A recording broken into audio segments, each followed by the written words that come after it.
And hello, everybody. Welcome back to another episode of the Pentecast podcast. My name is Andrew Bella. Alongside me is my good friend Ryan Sellers. Howdy, everybody. Welcome back to the podcast. And Ryan and I are doing some recording this lovely evening that we find ourselves at. And just want to welcome Ryan back to the podcast studio. And folks, believe it or not, this room's almost over with. This room is almost over with. Had some wonderful memories in this studio. On that wretched little table that used to be over next to the wall there. Absolutely terrible. The microphone stands wouldn't clamp onto the side. Yeah. We're so close. I mean, I have in all my years of education, have a minor in interior decorating. That's a lie. It's not really true. Are you? I was going to say, maybe Martha Stewart is here after all. But I do have a rug in the back of my truck for the podcast room. Really? Yeah. Is it getting rained on? If it's raining, it is. Okay, so I got good news, it's not folks. The most masculine rug you've ever The seen. only thing that Ryan has to offer in the decorating department for the podcast is black mold in the form of a rug. So we'll be wearing respirators for our first 3 episodes in the new studio. Oh, man. I can't wait to hang this big old deer up there on the wall. Yeah. He's going to be more on the side of me because I really feel like I'm kind of taking the thunder. You know, all the support I've had, you know, of course, deer season, bow season here in Georgia, here, and then rifle season's coming up. Yep, in a week or so. Yep. So, I mean, look, folks, you know, obviously you can tell by your two hosts here, we're hunters by heart. Killers. Yeah. Some you know, have actually wanted me to do a blood test to see if I'm Comanche or Apache or Chippewa, but I don't have time for that. I just go out there and I hunt. I bring the food home, I kill it, and then if it's a trophy like the one behind me, I hang it on the wall. Mm-hmm. And so probably if I get one as big as this one, I'll probably hang him up on the wall next to him, but it's going to have to take a special buck for me to hang him up. Yeah. So we're definitely getting excited about deer hunting and all that entails. Me, I'm just a harvest guy, a fall guy, a winter guy. Me too, my favorite time of the year. I absolutely adore it. And so I'm definitely gearing up for that. I will probably be listening to Christmas music in another 3 weeks. And we'll do that well into the new year. And so Amy, she likes to decorate for Christmas about a week or two before Thanksgiving. Mm-hmm. And so this is a definitely a Christmas-oriented family here in South Georgia when it's about 75 degrees on Christmas Day. And so anyways, the topic of discussion today, and when we recorded, you know, usually we kind of give each other a heads up of what we're going to talk about. I'm going in blind, boys. You're going in blind because I wanted it to be fresh to you, Ryan. Yeah. Because you had brought up a testimony in our last episode talking about I'm not on the mountain, but I know how to get there. And you testified about that about a year ago because I think it was one of my first weekends back of the church after Amy and I resigned Amewell. And I remember you and I had been doing the podcast together. We've been friends for these years, many years now. Yeah. And but I remember your honesty when you said that, and I was like, he said that. Yeah. And I was like, took some people. It's okay that he said that. It's okay that he said that. And I was like, rock on, man. You know, it's all right that you said that. It's okay to be transparent. Yeah. It's okay to let people know I know where I'm at. Yeah. And I know where I need to get, and I know how to get there. I'm not in the gutter, but I'm not on the mountaintop. Exactly. And so while we were recording our last episode, I thought about another testimony that you gave. Oh. And so that's what we're going to talk about. And the title of this episode is going to be The Great Auctioneer. Oh. The Great Auctioneer. I knew you were going to do that. Really? Yeah. And so to give people insight, I am a car dealer. I love the car business. You know, somebody asked me one time, they said, you sell used cars? And I said, yes, sir. And yes, you expect ma'am. to go to heaven? And you're a preacher? And I said, yes, sir. How are how's you that going to go work? to heaven? I said, very carefully. And so that's what I mean. Yep. But, I've went to the auction with my boss, and I've went down there and I've bought cars before, with his permission, of course, because it's his money. But here's a little fun fact that I know about the auction. The man who wants the car is going to buy the car if you want it bad enough. Yeah.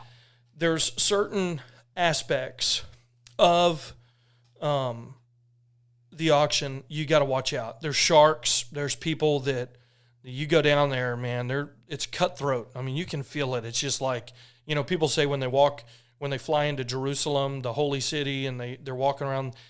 People that have been there that I know say you can just feel the spiritual tension in the air. Well, you can feel the wickedness in high places, and you can feel it, just the tension at the auction. And if you are not cut out for the job, you can kind of get overwhelmed with just the atmosphere. And so, if you're around all these people that are trying to bid on a car, and you have a bigger pocketbook than some of the other ones, and you want the car, some people out of spite will run you up. They'll run the bid up. So if you've ever been to, I'm talking about a car auction, but, people go to these auctions all the time. These people go to these, real estate auctions and stuff. So it happens pretty much where there's an atmosphere for an auction. Sure. Well, they'll run your bid up. Yep. If they just are being spiteful. Yeah. And if you're not careful, you'll put some form of money or some amount of money into something that doesn't have as much value. Sure. And so the reason why I named this episode The Great Auctioneer is you had an auction that you were a part of. Sure. And I want you to tell that story because I think it's fitting for the conversation. Okay. All right. So, as many of you know, my great-grandfather, Bud Hutchison, he was near and dear to my heart. He's my hero. And he and I spoke at his funeral, and I told people there that he and I were twins. We were just born 64 years apart. And we were a lot alike in a lot of ways, physically and spiritually. And he was my spiritual hero. And, last episode we talked about reflection, and I was thinking about him while we were talking because I want to reflect on how he was and use that to make me a better person today and tomorrow. But this auction occurred about a year after he died. He had built his own house. He was a carpenter by trade. He built his house in 63 or 64 and had lived there all of those years, from 63 or 64 to 2020.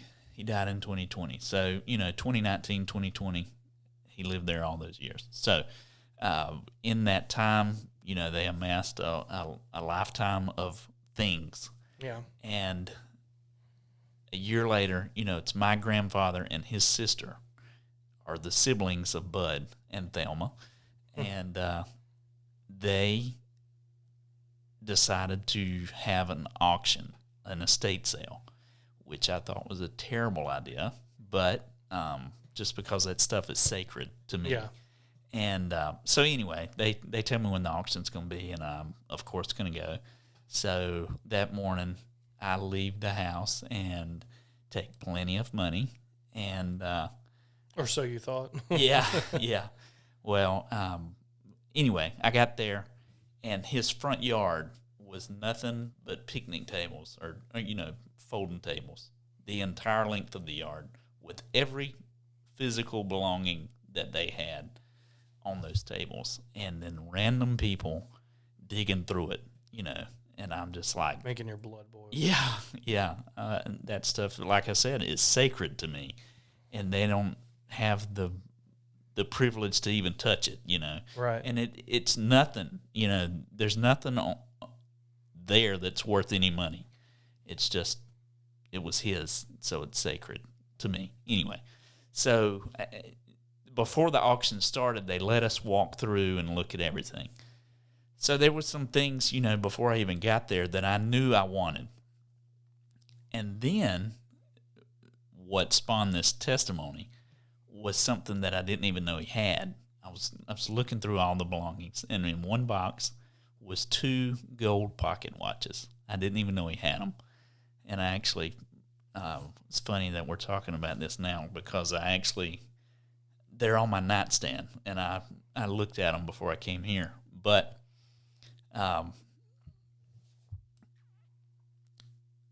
memorized what box those were in. They were pretty much in the middle of all those tables. So the bidding started on one end, of course, and as it got closer, I'm watching the box that those watches are in. I had already gone to the counter where you buy your number, your bidding number. I can't remember what it was, but it came down to it, and it got down to those boxes, and I could hear everybody talking. I want those watches. I want those watches. I'm like, you may want them, but I'm going to get them. I went ahead, and my mom was there. Said, I'm going to buy them. And it came down to it. They picked up that box, and they showed off those watches. And they started the bidding. And I raised my hand, raised my ticket. There was an old man sitting right in front of me, and he wanted them too. And he realized that I wanted them. As it started, there was plenty of people bidding on it, and then they realized that I was bidding on it. So out of respect, they quit. Well, this old man, he was just running a bid, but I didn't care. Yeah. And that auctioneer just kept rambling out numbers, and I kept raising my hand. At first, I would just raise my ticket, put it down. That old man would bid every time that I bid. And finally, I just raised my hand, and I waved that ticket until he quit. I wasn't even listening to the price because it didn't matter. It didn't matter. And I got them. Yeah. They're on my nightstand. Yeah. Because I wanted them. And there are things in life that are much more precious than just some pocket watches.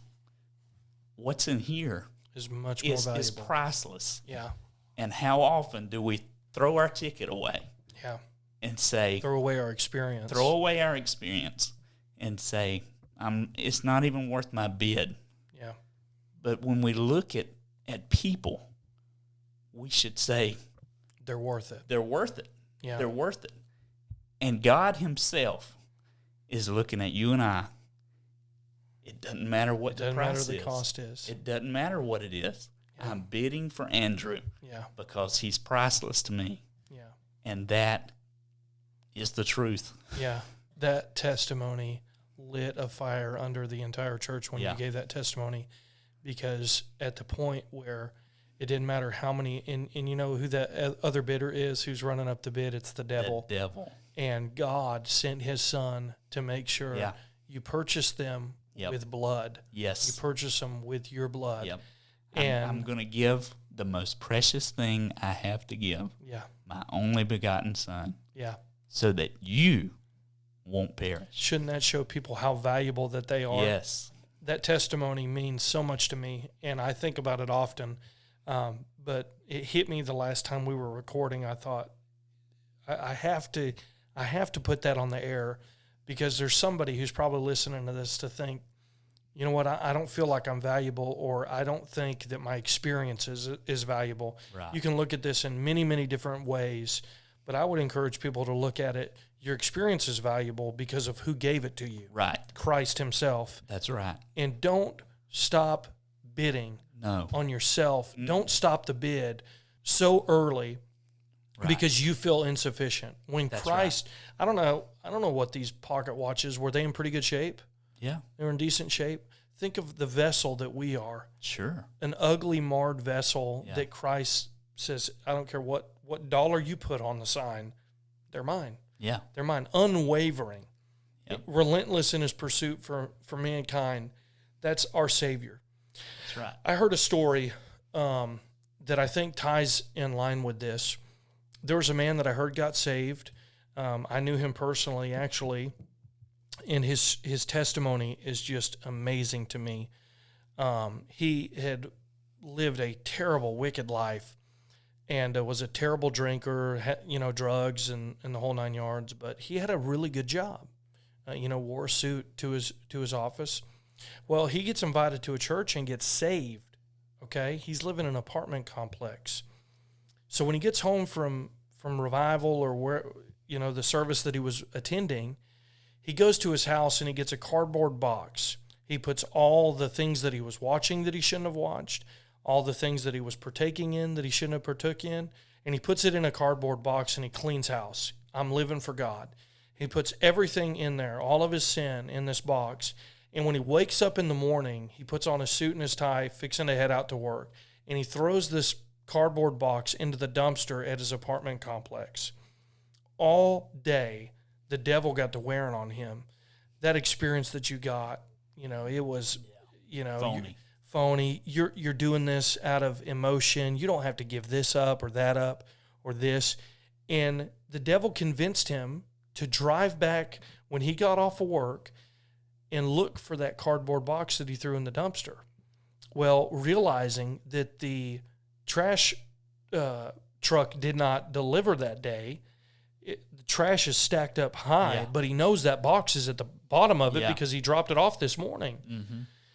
He, in his suit and tie, could not find it until he got in the dumpster and started moving trash around to look for this cardboard box. He felt a tug on the back of his suit coat, and there was a little old lady standing there trying to take her trash out, and she said, "Sir, have you lost something of value?" No. And he just burst into tears. And he said, "No, ma'am, I haven't." And he climbed out of the dumpster, and God began to work on him again. The things that we are so willing to throw away versus the things that God's given us. The value is not equal. It's not. The things that we are willing to hold on to, the things that cause us grief, cause us sorrow. The Bible tells us that the blessing of the Lord, he maketh rich, and he addeth no sorrow with it. But the sorrows of this world that we hold so dear to our heart, the stuff that we're holding on to is only costing us. It's not bringing us 1 ounce of value. Mm-mm. What God is trying to give you is priceless. Eternal. Yes. And it stands the test of time. Absolutely. And it never, ever, ever, ever loses 1 fraction of value. Yep. It will only build.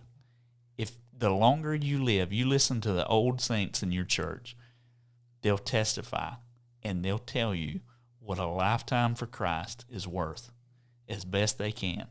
And it is priceless. Yep.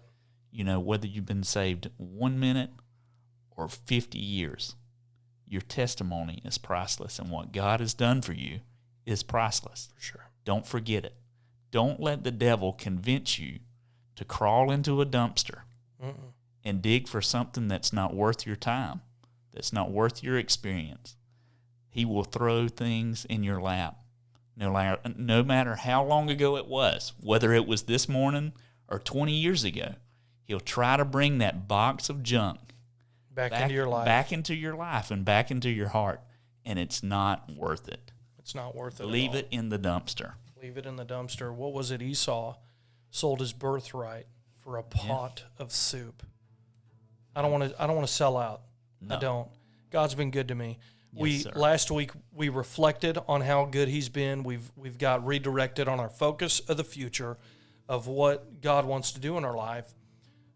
But now we need to realize the value of what he is doing. Yes. It's valuable. Absolutely. Because we're valuable to him. Yep. Believe it or not. Yep. We love you. Have a great week. Over and under.